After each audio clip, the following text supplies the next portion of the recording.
Hi, hello, this is Loretta from Stone Beach Permaculture, and we're here today with a woman from Germany, and she's very exciting.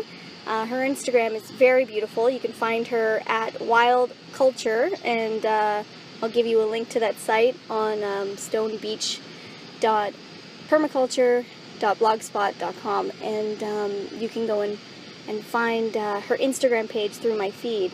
And we're just here today to talk about wild food. Hi, hello from Germany. How are you? Hello, I'm fine. How are you? Very good. And sorry, I didn't catch your name on your Instagram. I'm Nadine.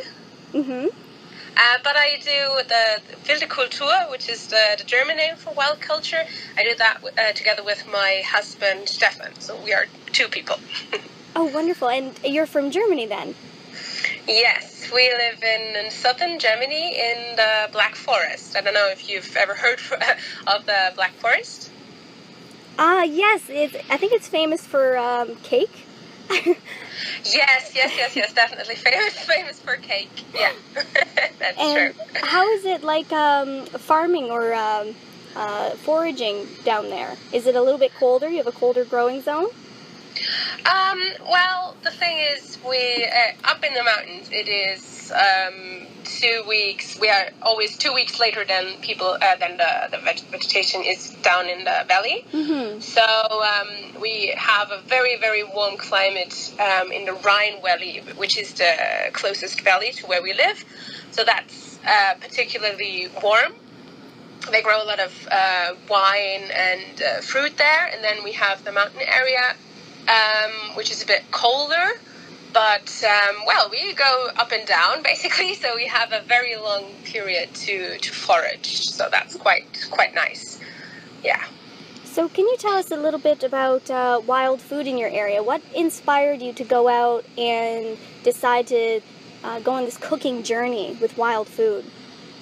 Yeah, so basically, a few years ago, I did a bachelor degree in engineering, in energy systems, and I learned a lot about, basically I wanted to save the world, to put it like that, and I wanted to do the right things, and I felt that it's not quite enough to do that, and over time I came to learn more about self-sufficiency. And that's how I got into wild food, because I think that's a really good way to become a bit more self-sufficient, because there's so many things growing around us, things that we consider to be weeds, and it's everywhere, and I wasn't aware of how much there is for many years. I only started learning more maybe 3-4 years ago, so not that long ago. And the more I got into the topic, the more fascinated I was, just because there's so many different flavors and so many different things you can eat, and then there's fruit, and then there's leaves from trees, and so many different things. Yes, and what inspired you? You said saving the world inspired you to cook for, with wild food. What was one of the first recipes that you kind of tinkered with, incorporating a wild food? Oh, that's a good question. I think it was, I'm not sure if it's the right word, but poppies, poppies, the red flowers? Yes, we have poppies here. Yeah, so it was poppy oil. Ooh. I think that's the first thing I remember, and I had that little book about wild food, and I started to go out. I was still living with my parents back then, so it's quite a while ago, and I started to go out the first times then, but I found it really hard because I just had no clue about what I was doing. And I found it really hard to learn from a book. And then I forgot about it for quite a while, and then I came back to it only later, maybe 3 years ago or something. And I started asking people about what they know, about which plants they know, because I realized everyone knows some plant. And that's when I really got into it. But the first things, I think that was poppy oil. and also everything that had to do with medicinal plants. So that was the first thing, I think, medicinal plants. And how did that taste? Like, I would never imagine using poppy oil in a dish. Did you bake it, or did you put it in a dinner, or? Oh, I have to admit that never really worked out. So that was the first fail. I had many fails along the road. That was the first one. And also I was very, very unsure about what I was doing. And I know that there are puppies, and I knew that there were puppies that you shouldn't eat. Mm-hmm. And I tossed it in it. So that was the first fail in a long row of fails. So the lesson to our viewers is to never ever give up. Otherwise, you'll never achieve a beautiful Instagram page like you do. Yes, that's true. Don't give up, and really go and ask other people about what they know, and ask professionals in the field, because there are things that you can do wrong, and things that can really be dangerous. But also you have this huge potential of flavors and things you can do, and it's really worth it to just get into it. I would never have imagined how much I would learn along the way, even when I started to be more interested in it. I never have imagined that.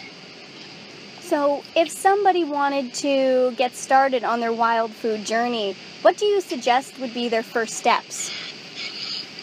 Okay, so I think it's not what I did, because I started to learn from a book, and then I learned from my husband, who knew a bit more because he studied biology.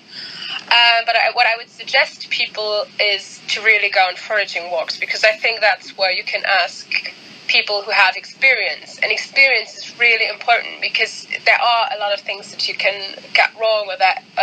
You might look in a book and you think, okay, I know how this plant looks. But then if you have a closer look, you will find that there are plants that look very, very similar. And at the beginning, I found that really hard. It started with me going and picking plants and bringing them to my husband and say, okay, is that the plant XYZ?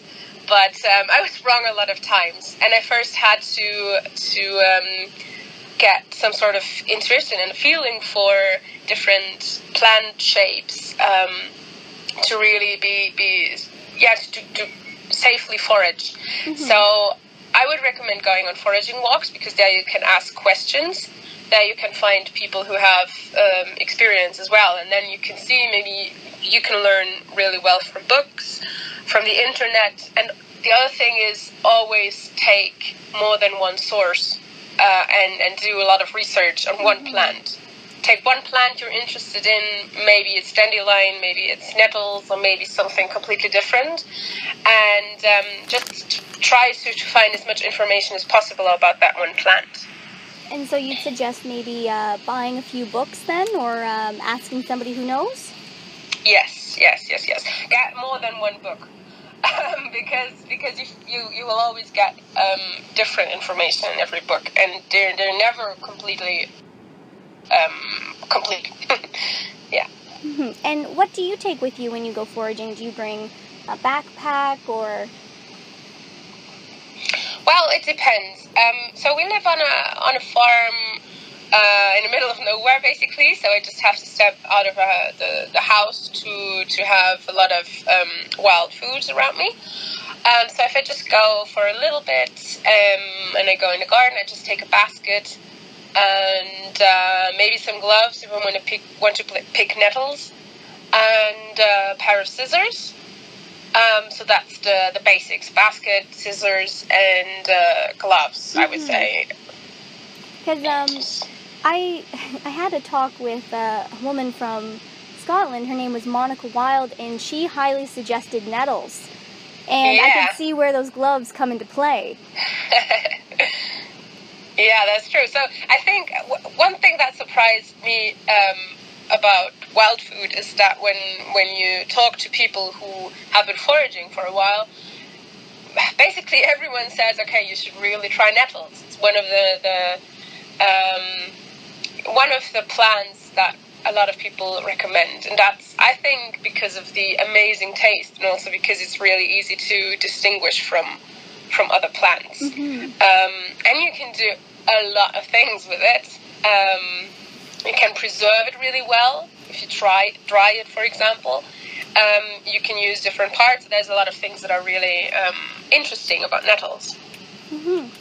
And you're talking about the wonderful taste of nettles. Is there any other reason why you would suggest somebody pick up foraging or pick up wild food collecting? Do you mean in general, or yeah, just in general? Just in general. Well, for me, a huge part was that I wanted to feel a bit more empowered about my food and more independent.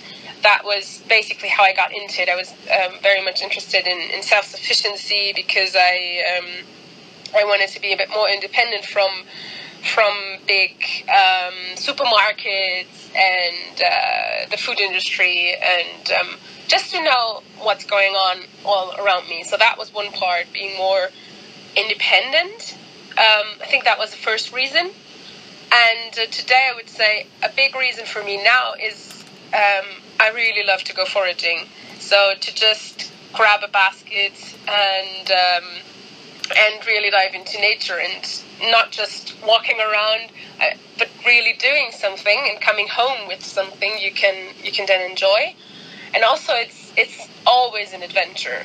So I know most of the plants that are around the farm, and I know where I find specific plants, but then I like to go on longer walks, and it's always exciting because you never know what you find. And I love that a lot about it. It's one of my main reasons why I did not only get into foraging but really stayed there and wanted to learn more. So I noticed on your beautiful Instagram page, it's at WildeKultur on Instagram. I'll have the link for it later. And I was wondering, you do like a lot of things with these wild plants. You like dry them. What are some of the preparations that you use for these wild plants? Okay, so I really love to dry them because it's an easy way of preserving them. And then it depends on the plant, but nettles, for example, they keep their taste really well. So I can just hang them up in a bunch, or put them on a frame and have them dry, and then maybe ground them, or just throw them in whatever I'm cooking. And nettles, for example, a lovely dish you can make is nettle crisps, which is really just frying nettle leaves. You can do that with fresh leaves or with dried leaves. So it's kind of like a kale chip. Yeah, exactly. I think you can do it in an oven, but I tend to do it in a pan with some oil, little salt. It's really easy. One of my favorite breakfasts is just some nettle crisps and then some eggs on top, and scramble them. It's amazing. It's just the best taste. So yeah, drying them, and then what I came across only recently is sauerkraut. I'll have to say that so far only the wild garlic sauerkraut really worked out. I tried dandelion and nettles as well, but they just got really moldy. I don't really know what went wrong, but I read for the experience of other people who were doing it, and they say, well, wild garlic is pretty safe if you want to do some sauerkraut. It almost always works out, and the other plants are a bit more tricky. And so you dried the nettles. Does that kind of stop their stinging ability? Not necessarily, unfortunately. But I think it's a little less stingy. It still can't sting you, and I had them sting me. I don't like being stung. I know a lot of foragers who don't mind, and they don't use gloves, but I really don't like it. So I didn't use nettles for quite a while when I started because of that. But then I tried them a few times, and I think the taste is worth it. So the drying doesn't help with that. But if you ground it, or you just have to break these little spikes, or be careful not to touch them from, so that they can really sting you. You have to touch them from the side. Also, if they touch some sort of liquid, if you boil them, or if you put them in any food, or just oil when you fry them. That really helps. Yeah, and it should eliminate the sting. Yes. Yeah, yes, so right. Could you put it powdered in like a muffin? Because I've seen people like do zucchini muffins. Oh yeah. Yeah. Yeah. I even did make. I don't know if you saw it on Instagram, but I did make a nettle cake. Yes, I actually did. It looks absolutely beautiful. And it was really nice. It was a lemon cake, and I always found lemon cake to be, if you make it with fresh lemon juice and lemon zest, it had a bit of a bitter taste to it. And then I tried it with nettles. I basically took nettles and a little bit of water, and I think you say blitz them. Yeah. You blend them, blitz them. Yep. Blend them, yeah. And then I put that in the dough, and I found it to be much nicer taste. It didn't have that bitter taste of the lemon that much. So that was really nice. Was inspired by Miss Wondersmith on Instagram. You should really check that out because she often has nice recipes as well. And you're talking about these beautiful nettles and harvesting them. And for any of our viewers that are just joining us, how do you collect nettles? So I usually just take the nettle tops. Mm-hmm. I've heard other people recommend that as well. So the nettle tops are really nice. And if you have a close look at a nettle, you often see that the leaves that are a bit more down on the plant, they tend to be, they don't look that nice. Yes. And oftentimes it's what animals will eat, and they have holes and stuff. But the tops usually look really nice. It's just maybe the 4 or 6 leaves on top. So I take that, and most of the time I just have gloves on, and then I hold it and just cut it with scissors. Mm-hmm. So that's what I would do, and they usually grow back as well, so you can harvest nettles for a really long time, basically from spring to late autumn, I would say. So you would say that's like it's a very sustainable crop because they're pretty well weed. Yes. So you can even, if you want to have, that works for several wild plants. If you have, mostly if it's your own garden, I wouldn't do it somewhere else, but in my own garden, we do cut down some plants completely, and then they grow back, and we have more tender, younger plants throughout the year. So we do that with nettles and comfrey and ground elder as well. So ground elder works really well as well. And before we were talking a bit about drying plants, I saw on your Instagram page that you were drying ivy. How did that come out? Like, how did it taste? The ground ivy? Yes. Yeah. So ground ivy is actually one of my favorite wild plants because it has a mint-like taste, I would say. So we have, I don't know if that's known anywhere else, but in Germany we have a few books that feature, they have cookbooks, wild food cookbooks, they have that in it, and it's called like Meadow After 8. when you take ground ivy and then just dip it in some chocolate and have that, have the chocolate get, how do you say, just cool it down again. Just in some liquid chocolate, and then have the chocolate cool down again, and it's really nice because it really tastes like mint. Yeah. I think the one you saw, that must have been our last ground ivy from the last season. So I dried that last year, and then this year when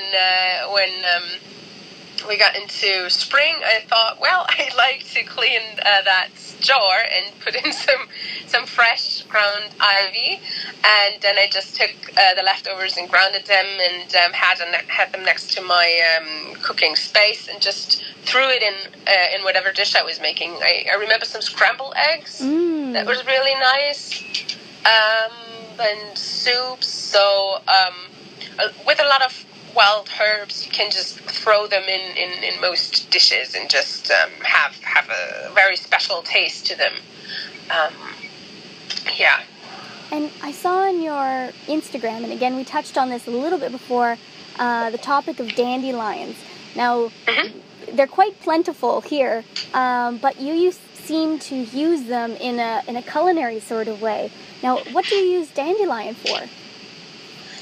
So, well, dandelion is something I do like a lot as well. It's, I would say, the one plant I really have cravings for sometimes. Wow. And I had that in spring. I would never have imagined having cravings for a weed, basically, but it happened. And I know, like, dandelion is said to be very good for the liver, and maybe, I don't know, maybe sometimes if you have cravings for something like that, some sort of message from your body that you need some help with something. And I have these immense cravings, and I put them in salads a lot. I don't mind the slightly bitter taste. So dandelion is a bit bitter, and not everyone likes that. But if you pick them in spring, it's not that bitter, or if you blanch them, you can get a bit rid of the bitter taste as well, but I don't mind that. I really like the bitterness of it. So I make salads and soups as well. I think salads is my favorite for the leaves. And then is it sort of like a radicchio where it's a little bit bitter? What do you mean? Radicchio. It's like a little red. Yeah. Yes. Yeah. But like that. Yes. Yes. Yeah. So if you like things like radicchio, yeah, dandelion would be something nice for you. And also, I think that when you start with wild plants, maybe dandelion is not what you want to start with because of the bitterness, but the more often you eat wild plants, in my experience, you get used to that taste and you start really liking it. So, yeah, maybe dandelion is something for people who like bitterness or who have tried other things before. Yeah. And then dandelion root coffee is really nice as well. It's a lot of work, so I haven't done it that often. But so far, I would say it's the substitute that was where the flavor was closest to real coffee, at least for me. I've heard other people say other things about it. Some people really like it and some people don't. For me, it was closest. The flavor was closest to real coffee.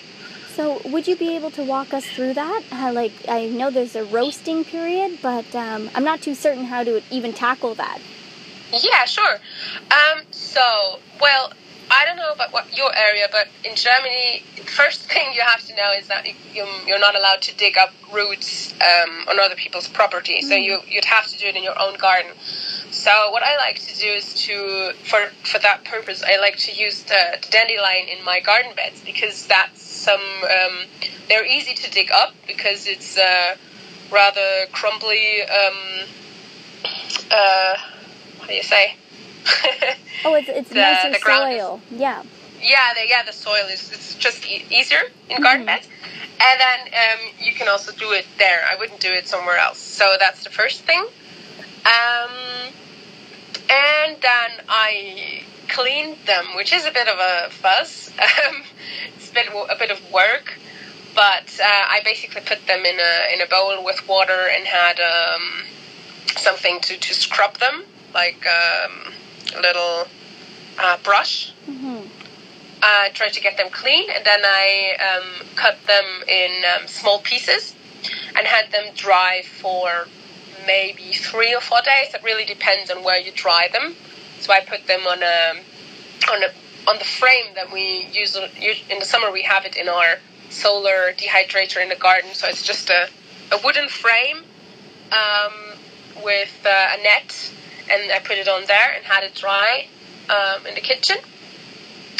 And then I used a pan with no oil in it, so just a pan, heated it up, and put the dried nettle root pieces in that pan So you roast it without any oil or something. Just heat them up until they get a bit darker, I would say. And you would smell it. So they shouldn't burn or get really black. Just dark brown is what you're looking for. Mm-hmm. So it's almost like baking a cake where you can smell the sweetness in the air. Yeah. And then you know it's sort of done. Yeah, that's right. So for, So for those who are trying to hide kind of vegetables in their children's food, I noticed a recipe that I would actually love to try because I love macaroni and cheese.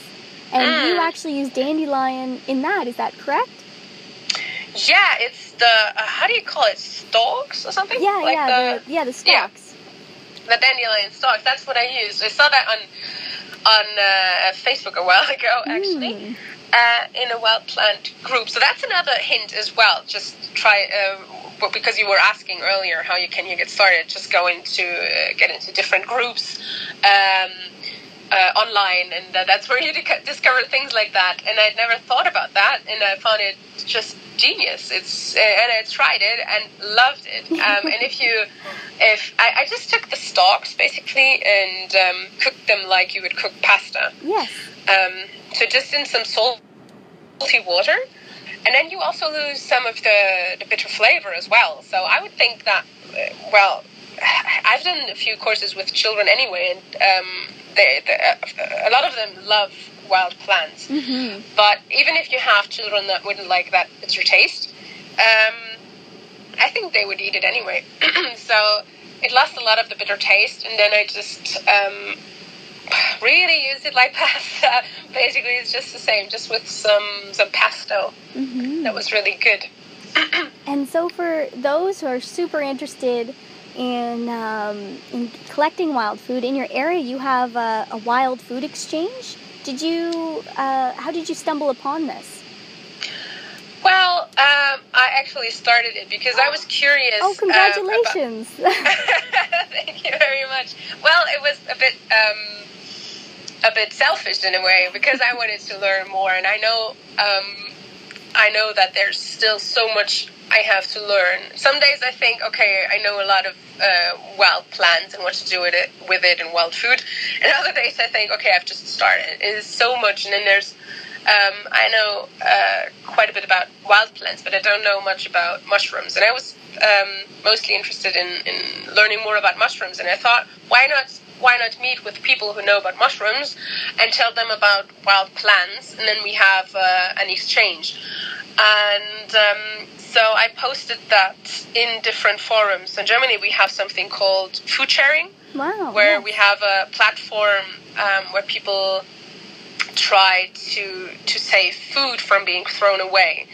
And we organized that through a platform. And I thought, well, basically, wild food is not that different. So I posted it there, and we had a lot of people interested in that through that platform. Mm-hmm. And then I posted it on something, maybe Craigslist-like. Yes. So something like that, where you can post things you offer.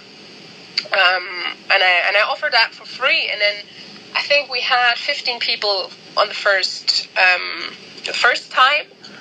And I think we've done it for maybe 4 or 5 times now. So we do it once per season. And it's really great when you have a lot of people that are interested. I think last time we were maybe 20, but we had more people who were interested.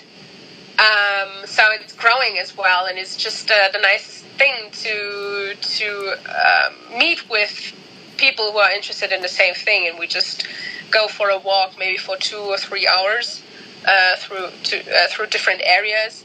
And just see what we can find, mm-hmm. and just talk about these things. It's really, really nice. One of my favorite things to do right now. So here, unfortunately, I don't think, well, maybe I just don't know. I don't think we have a wild food exchange. What would be the first steps, do you think, we would need to take in order to make one? So that would be finding a platform for it? Yeah, so I think it really depends on what platforms you have. I would use some sort of platform that already exists, mm-hmm. something like Craigslist. Or I don't know if you are allowed to post it there. I don't know much about Craigslist. It's just something I've heard about. But if you have something like that where you can offer something, just post it there. And then what I did was I did a lot of surveys with these people to find out what would be the best way to communicate. And we settled on, I think, where we have a WhatsApp group and an email list. Mm-hmm. So that's how we communicate and stay in touch. And I tried to have these people involved as much as possible with finding the best ways to stay in touch and to communicate. So just post it somewhere where it's possible to post something like that. And maybe also, I don't know, maybe some Facebook groups. Mm-hmm. Maybe if you have a local Facebook group or something, or even a wild food related group. Just give it a try and see if people are interested in the sort of exchange, and don't give up if not a lot of people show up the first time, because it's always hard to start something like that. But I feel like right now is just the right time, because a lot of people are interested in these things and want to learn more. Mm-hmm. So, well, we are still amazed at how many people are interested in that topic. Mm-hmm. And we had to say, well, we can't have you all come to that exchange because it would have been too many people last time. Oh my goodness, so it's almost turning into a sort of like a farmer's market. Yeah, maybe kind of, yeah. It's an interesting way of seeing it, because, well, we do really get to collect food there as well, yeah. Mm-hmm. And so what else do you do at a wild food exchange? You talked about exchanging knowledge. Does that include maybe going on a guided tour, like almost like a little course? Well, not necessarily, although I sometimes post when I find something interesting. I try to post that in our group.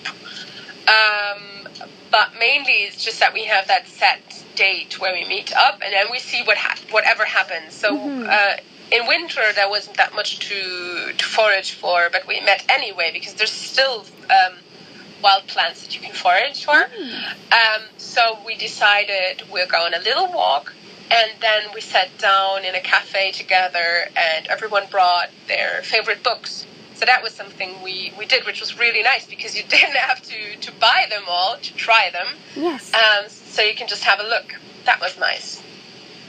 And I would imagine maybe to also do some meeting on a specific topic, like, okay, it's elderflower season. We want to go somewhere where we can specifically pick elderflower. But so far we haven't done anything like that, because well, we haven't done that many meetings so far. So we just always go someplace and in different places and see what happens. Mm-hmm. At the beginning, we were planning on doing foraging plus cooking. So, but that was really very, very complicated to organize that, because everyone would have had to bring stuff, and we had to find a good place for that where you can cook on a fire and things like that. So that we did that once. It was very, very nice. I would love to do that more, but it was very complicated with such a big group. So it's funny we touched on the topic of books, because I'm sure quite a few of us are wondering when you're going to come out with a cookbook. Is that in the plans in the future, or? Not a cookbook really, because I think there are already many great cookbooks. Mm-hmm. But we want to do something similar. We are planning on doing a workbook, basically, that is a bit more practical than most wild food books, I would say. Oh, like a guidebook. Yes. Where you have different.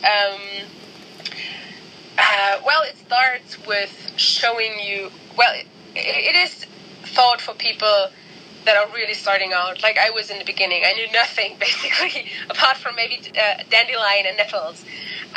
So it would show you how you can be sure if you have the right plant, because that is something I've missed in other books, that compare different plants and help you to become more sure of different and more aware of different plant shapes.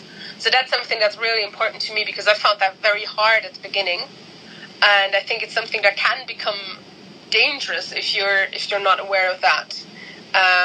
Because a lot of wild plant books are missing on telling you other plants that you can mix them up with.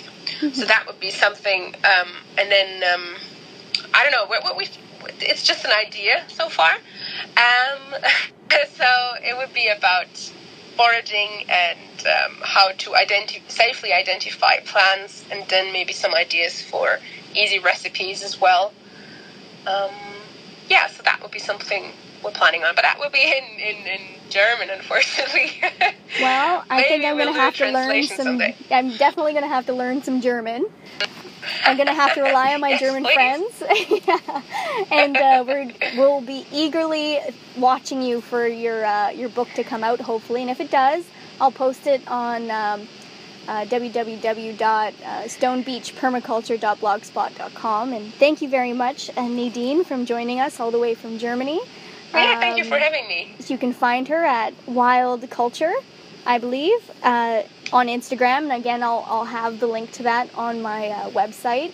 And thank you again so much. It was a pleasure talking to you about dandelions and nettles and all the beautiful wild food that we can treat ourselves with. Yeah, it was a pleasure for me as well. Thank you very much for having me.